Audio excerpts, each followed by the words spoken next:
ایک شخص خیبر پختونخوا میں دہشت گردی لایا، ریاست اور عوام کو ایسے شخص پر نہیں چھوڑ سکتے، اب سٹیٹس کو نہیں چلے گا۔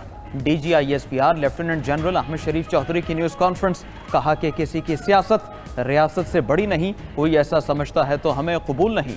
تمام سیاستدان قابل احترام ہے لیکن کوئی شخص ریاست سے اوپر نہیں ہو سکتا۔ دہشت گردی پر سیاست کے قوم کو الجھایا گیا، نیا بیانیہ بنانے والے کیا 2014 اور 2021 میں غلط تھے؟ خیبر پختونخوا میں آپریشن کی مخالفت کرنے والی حکومت کون چاہتا ہے؟ کون ہے جو کہتا ہے پاکستان کی سیکیورٹی کی گارنٹی کابل دے گا؟ کون ہے جو کہہ رہا ہے دہشت گردوں سے بات چیت کریں؟ مہاجرین کو نہ نکالنے کا بیانیہ کہاں سے آیا؟ یہ گمراہ کن باتیں اس لیے ہوتی ہیں کہ اسلحہ آتا رہے۔ گورننس کے فقدان کا خمیازہ ہمارے جوان اپنا خون بہا کر ادا کر رہے ہیں۔ شہداء کا خون کبھی رائے گاہ نہیں جائے گا۔ دہشت گردوں اور ان کے سہولت کاروں کے لیے زمین تنگ کر دی جائے گی۔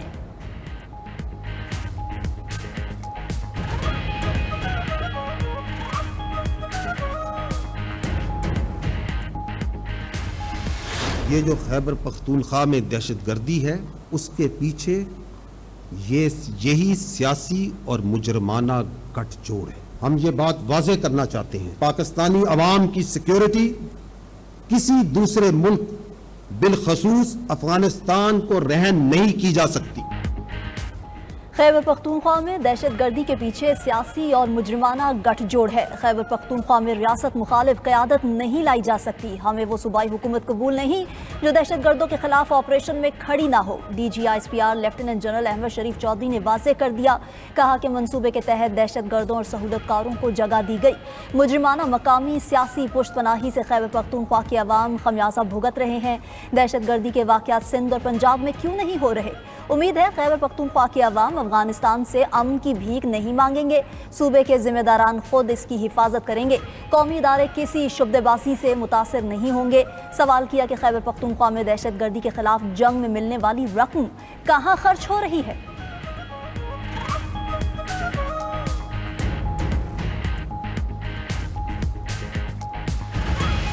جو شخص یا گروہ کسی مجبوری کی وجہ سے یا اپنے فائدے کی وجہ سے خارجیوں کی سہولت کاری کر رہا ہے، اس کو پاس 3 واضح چوائسز ہیں۔ اول کہ وہ خود ان خارجیوں کو ریاست کے حوالے کر دے،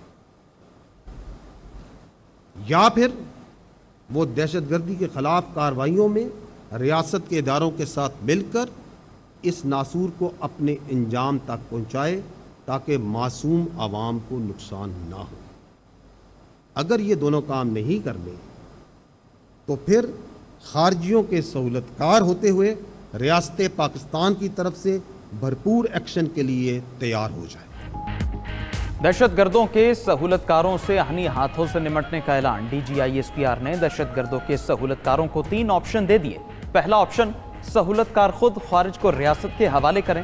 دوسرا آپشن، سہولت کار ریاست کے ساتھ مل کر خارج کے خلاف کارروائی کریں۔ تیسرا آپشن، اگر ایسا نہ ہوا تو پاک فوج کے ایکشن کے لیے تیار ہو جائیں۔ ترجمان پاک فوج لیفٹیننٹ جنرل احمد شریف چودھری نے دہشت گردی کی 5 اہم وجوہات بھی بتا دیں۔ کہا کہ پہلی وجہ نیشنل ایکشن پلان پر پوری طرح عمل درآمد نہ ہونا ہے۔ دوسری وجہ، دہشت گردی پر سیاست کر کے قوم کو الجھانا ہے۔ تیسری وجہ، بھارت کا افغانستان کو دہشت گردی کے لیے استعمال کرنا ہے۔ چوتھی وجہ، دہشت گردوں کے ہاتھوں میں جدید امریکی اسلحہ ہونا ہے۔ 5ویں وجہ، افغانستان میں دہشت گردوں کی محفوظ پناہ گاہیں ہونا ہے۔